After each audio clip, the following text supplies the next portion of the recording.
Hi. So it's been a while. For the people that are, let's say, got a reminder or pop up. Well, hello, welcome back.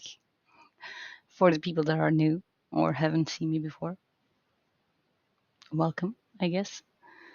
Um, so there's been quite a bit of a journey since I think my last video, uh, which was more centered around MBTI and cognitive functions and how they played or play into, let's say, my perception and coping with the world as is and communicating or having difficulty communicating with the people around me. Uh, and that's still, I mean, it's still an interest of mine. But uh, if you're here for more of that type of content, sorry to disappoint, but that's currently not really my focus. Um, so my focus right now is a bit more on, let's say, my own personal ongoing journey, but also just a deep passion and interest I've gained for the neurodiverse. And I know it's an ugly word for some people. In all honesty, I mean, I think it's probably a bit too politicized, but I mean, I think it's always important to look at not only what words are spoken, but in what context or what's behind them. And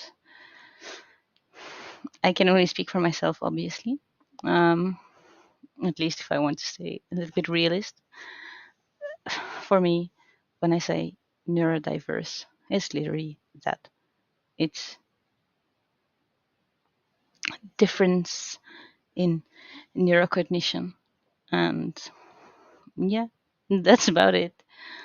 I could uh, bore you to sleep with my uh, with a couple of fascinating papers I read from Harvard recently, uh, or semi-recently, about the DMN as a default mode network and how they think it works, or rather doesn't really work how they normally thought it should work in people with ADHD. But I will leave that to you. It exists if you want to go find it. It's very interesting. I can only recommend it. Um, but I just want to use this a little bit more as a, let's say, short-ish. I'll try my best.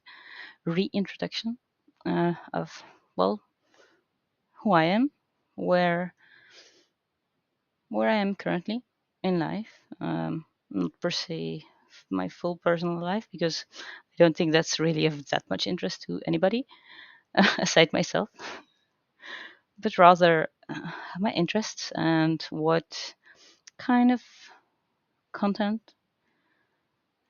if I sustain in keeping the interest of myself, of my brain, going for that an extended period of time.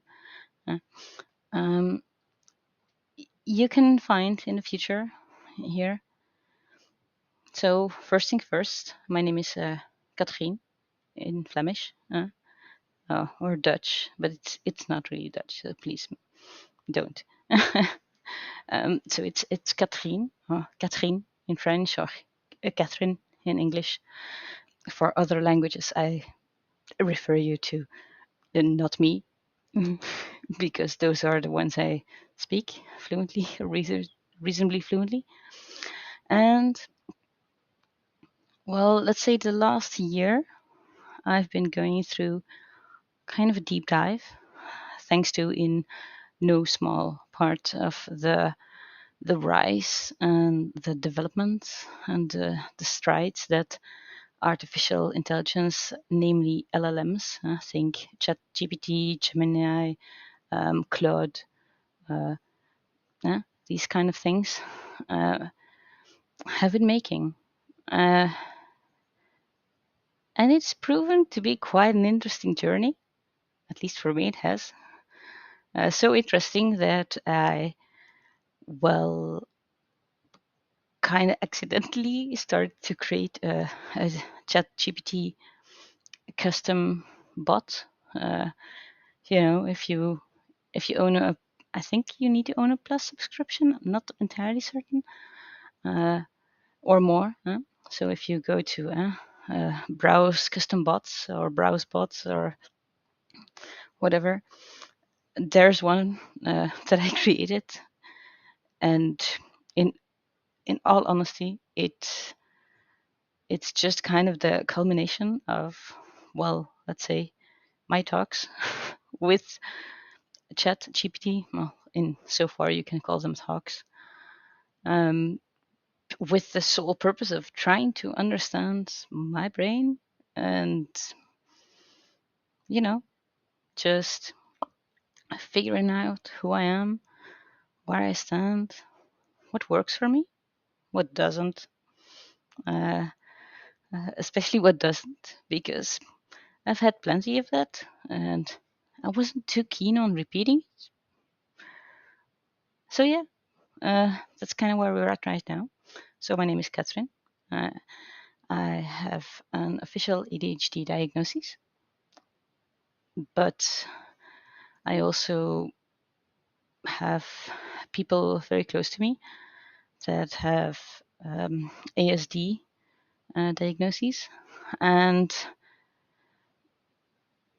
in watching them go through the process and just being involved, because you know that's what people that care about the people that are in their life do. I've started to notice some peculiarities, and at first I thought, hey, are you sure you don't maybe also have ADHD? Because this seems oddly familiar to me.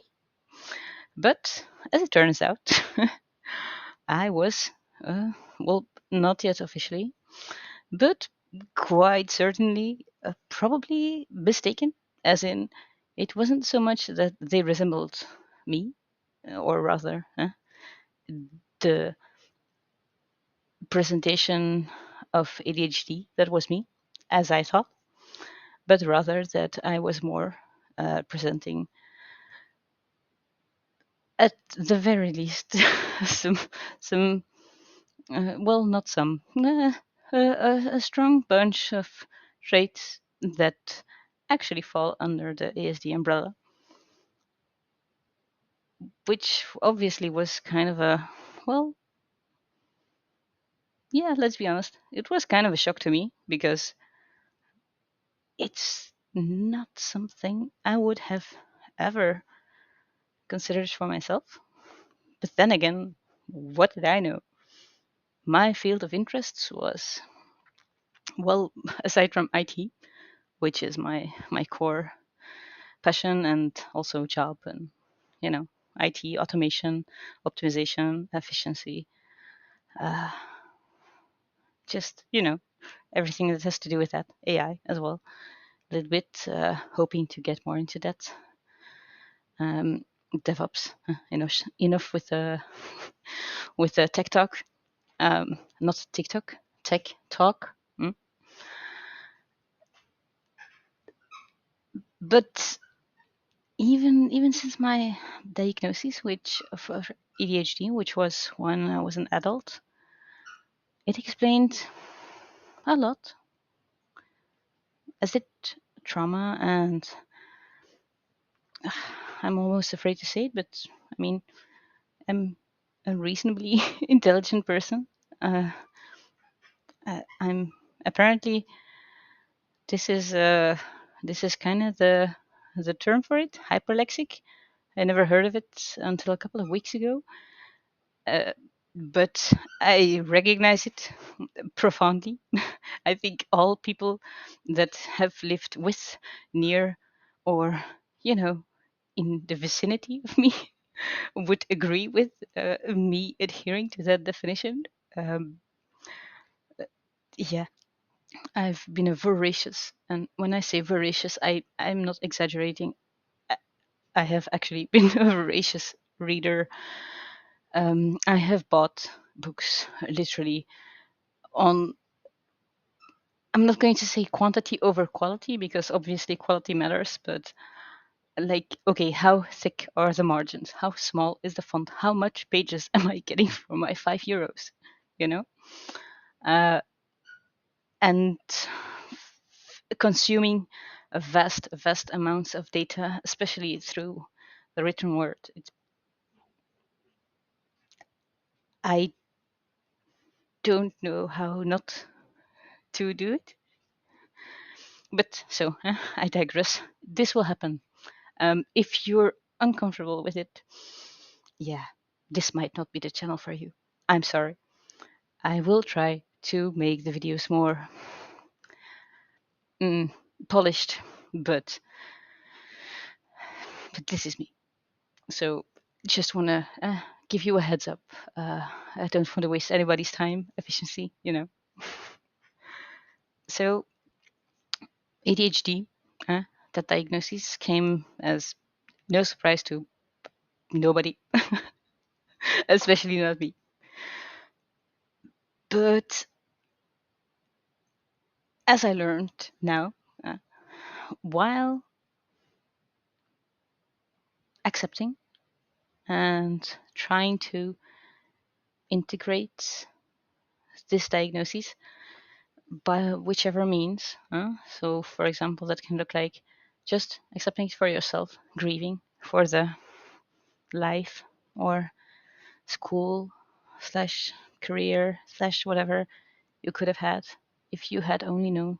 Potentially, obviously, because we can't. Uh, it's it's just a guessing game almost. But still, there are some probabilistic statistics that we can use. The more I started doing that, the more I, you know, started to ask for accommodations. Uh, these are not like major things, but a lot of the things I was already kind of doing, I just didn't really know the why behind. Like, for example, gravitating to a flex schedule. uh, because, well, you have time uh, blindness and then you have time trauma. Both can and probably will exist in the same person, especially if this person has ADHD and is not diagnosed until adulthood, because, and probably even if they're not diagnosed in adulthood but as a child, because time, if this is one of your pitfalls, it's like the whole world decided there's a certain way of looking at what is valuable and what is not in the day, and what it says about you as a person if you are late and if you are not. And I mean, if you are the person like me, maybe, that is so stressed about time constantly that you put 5 alarms that you can't disable without doing some logic or math exercises, or I don't know. You put your blinds to go up automatically because that's what happens if you mix technology nerd with ADHD and automation. So you put your blinds to go up automatically so that the daylight will wake you up if that doesn't work. Uh, you you have like all these kind of fail safes built in by the time you get to adulthood, And when you then answer a questionnaire about ADHD, you think, no, I'm not late that often, because, well, either A, you're partially masking it due to all of these rigorous ways of avoiding being tardy that you've implemented, almost insane. But then when you're late and you still get this, it's obvious you don't care because you're late. Whereas you've literally put 10 times more effort in not being late than almost everybody you know. And you were on time and you were ready. But quarter minutes, let's say 15 minutes before you had to depart, you, I don't know, decided to. The gimmick is always stare at the wall. Like, it's technically not staring at the wall if you're sunk in thought and you're not really seeing the wall. I think, maybe, I don't know. But yeah, that happens. Or because, timeline is also this extremely poor ability, or not present ability, of estimating how long something takes. So you think, yeah, you know what, that's no problem. I can totally get, showered, dressed, and I don't know, do my hair or whatever in 15 minutes. And technically, it's true. And if nobody moves anything, then I might even, like, let's say, 8 out of 10 times make it. But then, yeah, you live with other people, and sometimes they move stuff because you're messy.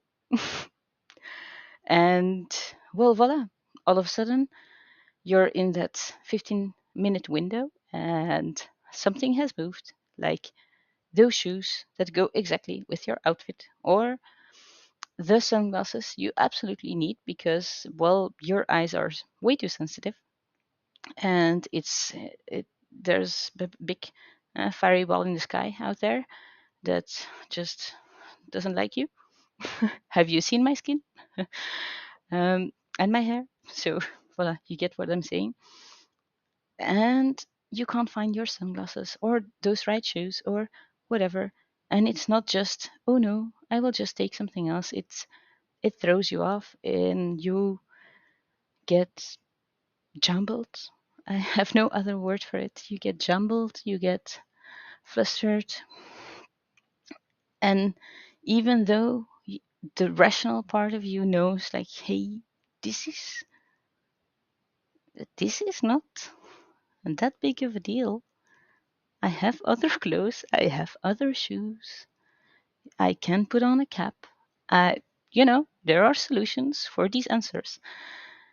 But, and that's where I think, based on what I currently know, which obviously I'm not a psychotherapist, I'm not a psychologist, I'm not somebody professionally educated in the field of mood disorders, psychology, neurodivergency, or whatever the political correct term is. I don't really give a rat's ass, uh, almost. Um,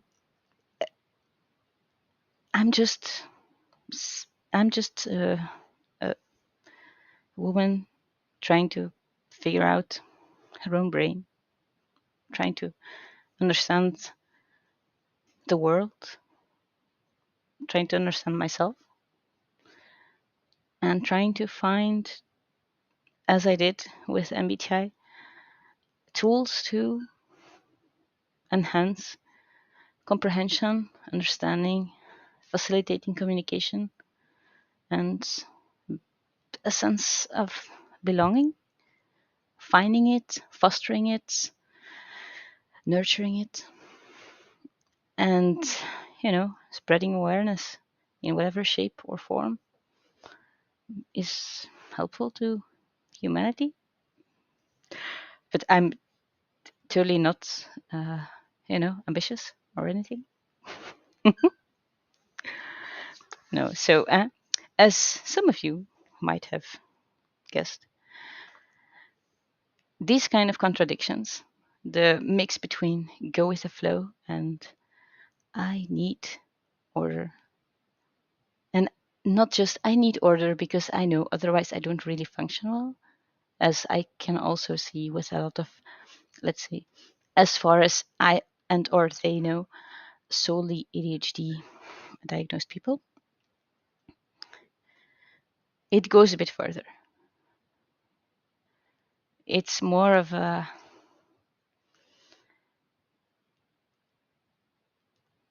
if I look at my calendar and something isn't in there that should be in there,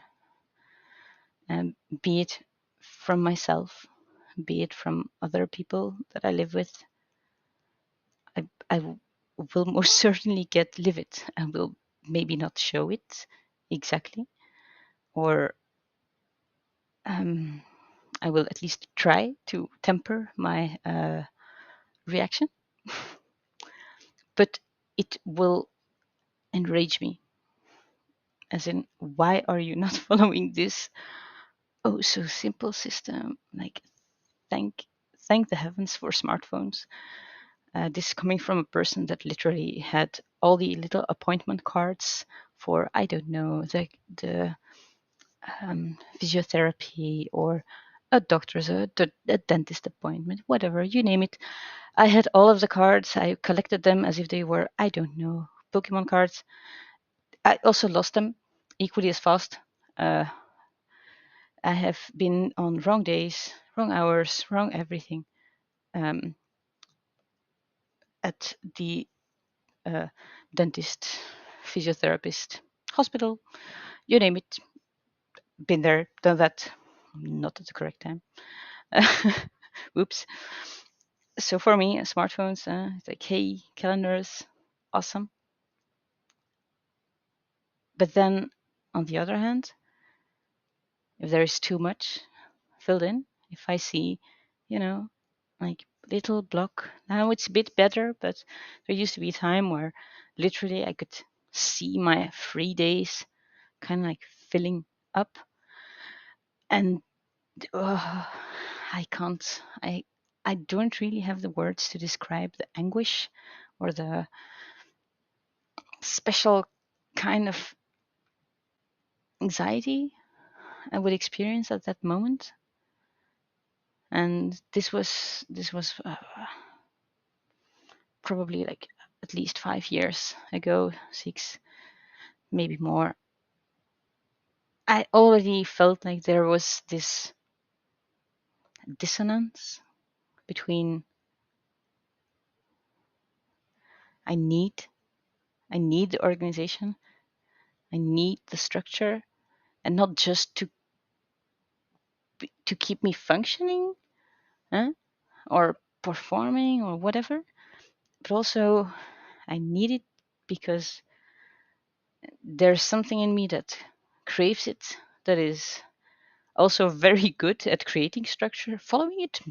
No, most definitely not. Absolutely not, actually. Now, a little bit because I'm trying out some. Well, basically, I've started to, you know, try some methods and tools that actually work for my brain instead of trying the things everybody else says work for them, and so they should work for me. Which, spoiler alert, they do not. Which I think is probably an experience a lot of at least ND people, and most certainly AuDHD people, can identify with. The push and pull, it's magic and torture at the same time, I think. On the one hand, they keep each other in check. Eh?